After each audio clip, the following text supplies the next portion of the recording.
archipelago of 7,108 islands on low tide and 7,107 on high tide, we Filipinos really like to look forward to our annual beach trips. I am Bini Aya from Cebu City!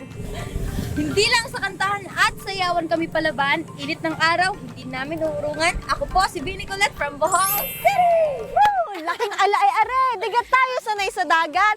Ako ho si Bini Maloy from Batangas! Laking kapatagan. Pero sa hamon ng karagatan, walang uurungan. Bini Sheena po from Isabela. Ang Oragon matapang kahit tirik ang araw sasalang. Ako po si Bini Gwen from Bicol. Walang dagat na malalim kung life vest iyong susuotin. I'm Bini Stacy Vizcaya. Get your ears ready for screaming because water sports, we're coming! Bini Miga from Cavite! At ako naman si Bini Joanna ng Laguna. Umulan man o umaraw, samahan niyo kami sa aming beach adventures dito sa The Bini